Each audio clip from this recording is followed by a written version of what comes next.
Hello, everybody. Welcome to another episode of Where Work Meets Life. I'm Dr. Laura, and today we're going to be talking about the perils of perfectionism in your work and life. Perfectionism is the enemy of progress. This is a quote that I love from Winston Churchill, and it really gets at the heart of the matter. Perfectionism slows us down and gets in the way of our being our best, innovative, high-performing selves. So, are you a perfectionist? Or are people you work with, or maybe your boss, a perfectionist?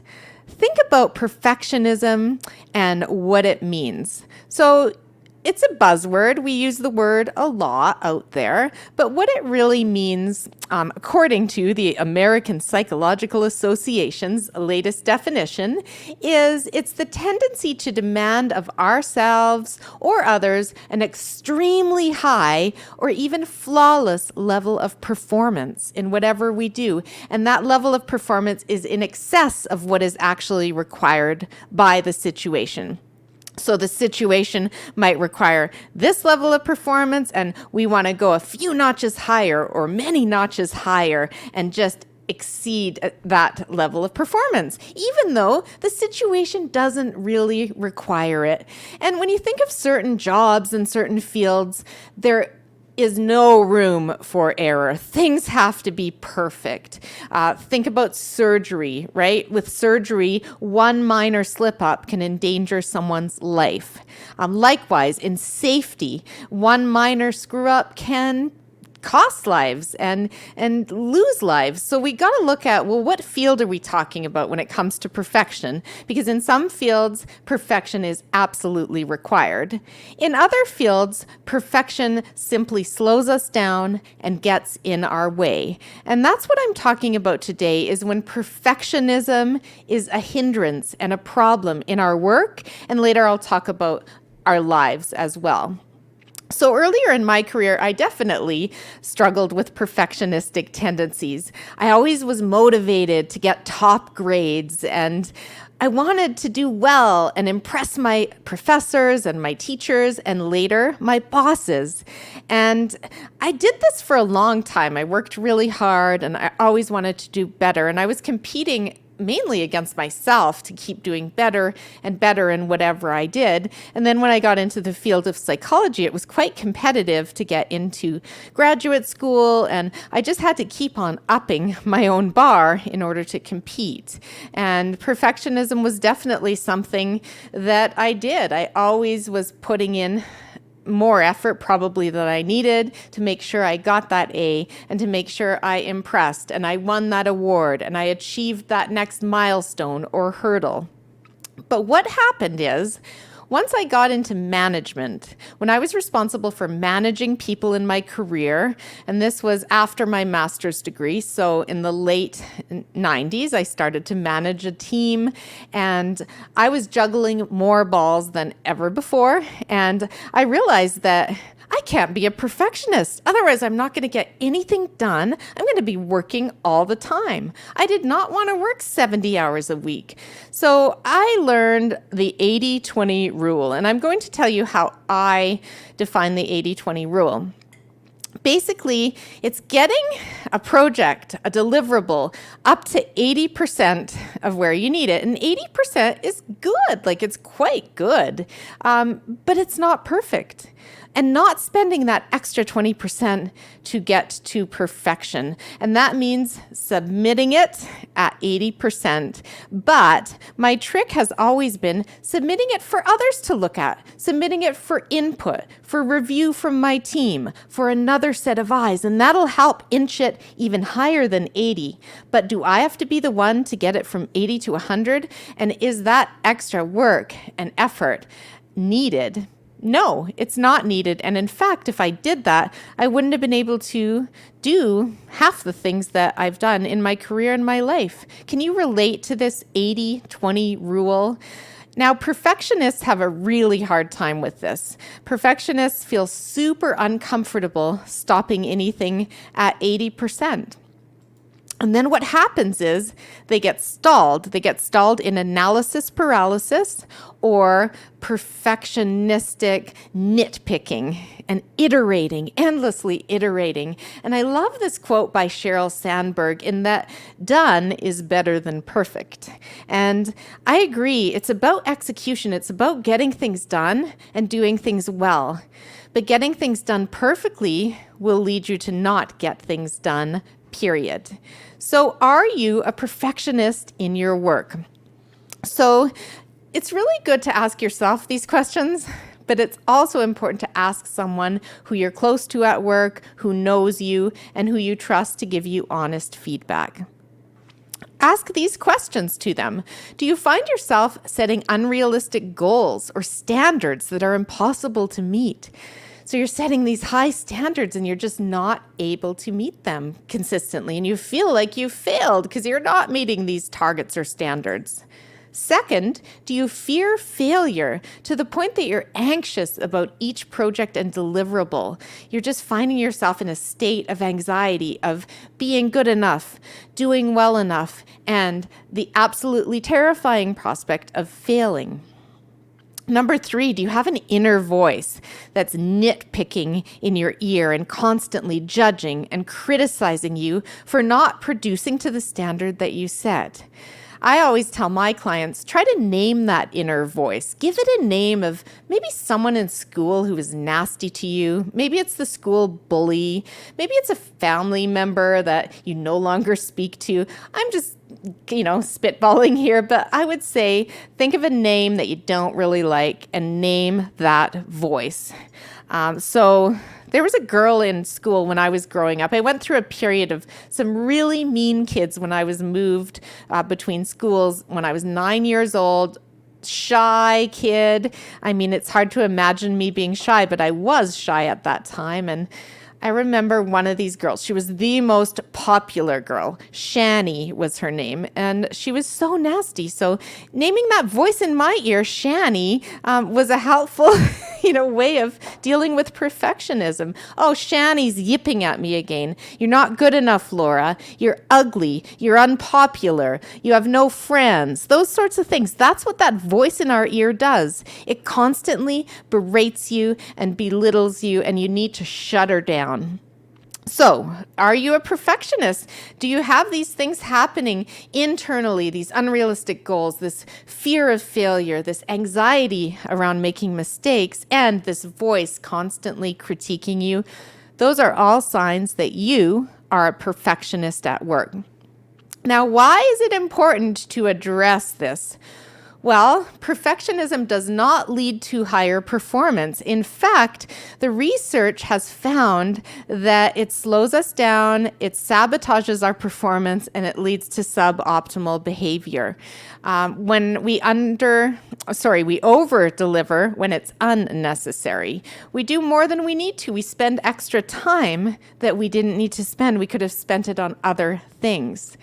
And according to research in the Harvard Business Review about performance and perfection, performance and perfection are unrelated. So perfectionists are not better or worse performers than non-perfectionists, but perfectionists are spending more time and they're impacting their mental well-being by being perfectionists.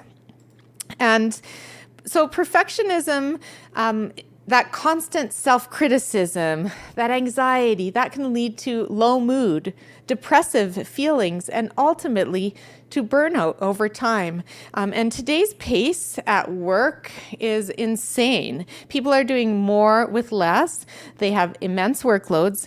And if you layer on perfectionism, you've got a perfect recipe for a burnout pie. People are not able to sustain that level on an ongoing basis. So when it comes to dealing with perfectionism, I want you to think about pacing and mental spacing. So your pace, in order to keep up a pace, you cannot be a perfectionist. And by not being a perfectionist, you're opening up mental space. You're opening up space for more positive thoughts, for innovation, for ideas, for thinking ahead. So pace and mental space are both a positive outcome of dealing with your perfectionism. So the question is, how do you deal with it? Because it's really hard to break, especially if you've been a perfectionist for your whole life. Well, the first step is to admit that you are struggling with it. I am a perfectionist. I suffer from perfectionism. However you want to talk about it, own that and tell someone you trust and love. Maybe it's a colleague you work with that you have a good relationship. Maybe it's your boss. If you have a good relationship with your boss, being open about that you are struggling with perfectionism and you need their advice and mentorship. Try a couple of things for me. I want you to try submitting something before you have deemed it to be perfect. So use my trick, submit it at 80%, but ask the people you're submitting it to for feedback. Say, I'm submitting this, it's not 100%, but I'd love your feedback to help improve it. And what you'll find is you're going to learn from that feedback. It's going to improve, and it's okay to get constructive criticism. That's how we grow, that's how we learn, and that's how things get better. So again, I want you to try submitting once you get to that 80% mark rather than waiting till 95 or the insurmountable 100. Next, I want you to trust yourself. If you make a mistake or fail, I want you to dust yourself off. I want you to ask yourself, what did I learn from this? What would I do differently next time? And then I want you to forgive yourself. I'm a human being. I made a mistake. I'm not perfect, but I'm going to learn from this mistake for next time. And then that's how you can move forward with your mistakes. Now, I also want you to be kind to yourself. You're a human with both strengths and imperfections. Self-compassion alleviates the negative impacts of perfectionism. So again, you are a human, you are forgiving yourself, and you are moving on stronger than before.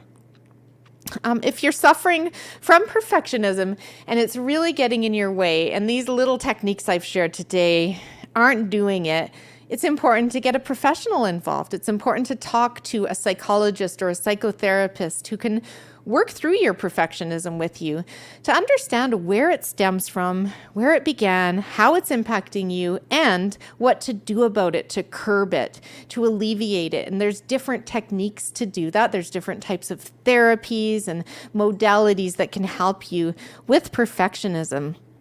And you should not fear perfectionism because you'll never reach it. This is another really good quote by Salvador Dali. Have no fear of perfection. You'll never reach it. Because as humans, we're simply not perfect. We are on a growth journey in this life, and we are constantly evolving. And I work with a lot of leaders, and I always say that if you are a strong leader, you realize that you're never done learning. Throughout your life, you're never done learning how to be a better leader. It's a lifelong endeavor. And when I titled this episode, I wanted it to be about work, because I'm usually talking about work or work-related things as an organizational psychologist. But the perils of perfectionism really impact our work and life. So talking about perfectionism in life, that is a real challenge for people searching and trying to be perfect, whether it's physically perfect, that endless pursuit of bodily perfection. That can be a really tricky road to go down, especially with aging that comes at us. All of us. That's one thing for sure. We age. Another thing for sure is we will die. Those are human fundamentals, and we need to be careful not to get mired in perfectionistic standards for ourselves. And another thing, being a parent, I like to talk about is perfectionistic parenting. And those are the parents that try to make everything perfect for their child. And they try to eliminate every and all roadblocks from their child. And they try to put their child into situations where their child can be the very best no matter what.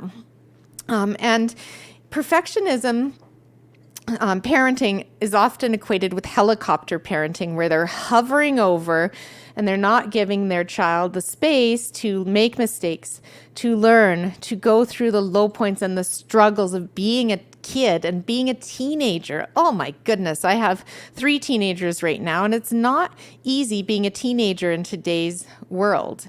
It's not easy having grown up with so much social media, and then you throw a pandemic in the middle of it. I mean, my son started high school, grade 10, during the pandemic. And that was pretty brutal. That was 2020. He started high school and dropped him off with his mask. And he's a social kid, and he really found it impacted his ability to develop a social life in high school. And he did, but it took a while, and it was hard, and it was frustrating.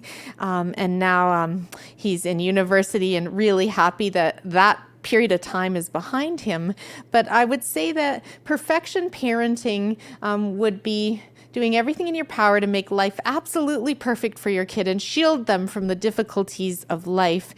Well, life is full of difficulties. It's full of curveballs. It's full of unknowns. And we need to develop resiliency in our kids to be able to handle life, which is imperfect, and they're imperfect, and the world is imperfect.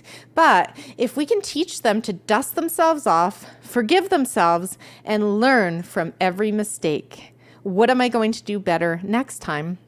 We are going to raise more resilient humans. And we cannot do that learning for them. They need to do that learning. They need to mess up, make mistakes, screw up, and learn. But we need to be there to help them, to listen to them, to be a sounding board, to encourage them, and to unconditionally love them. And then the rest is their development on their human journey. So that's what I have to say about perfection parenting.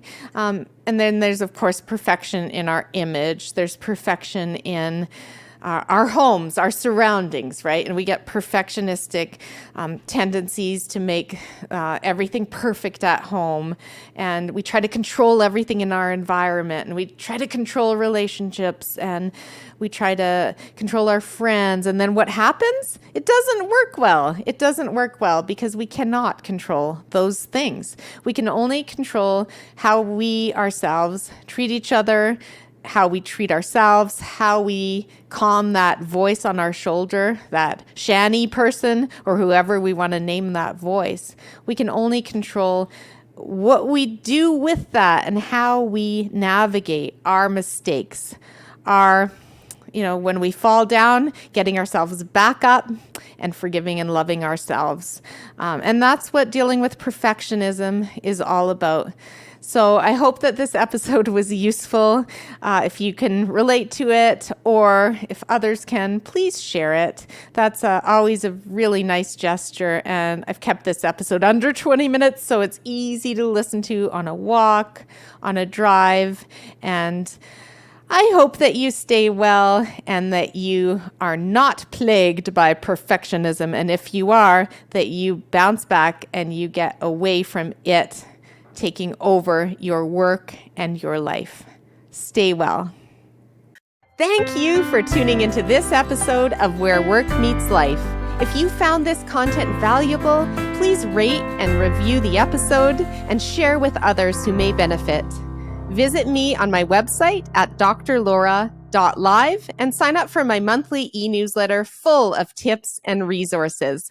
I'm also a passionate keynote speaker and would be delighted to speak with you on your speaking needs. Stay well.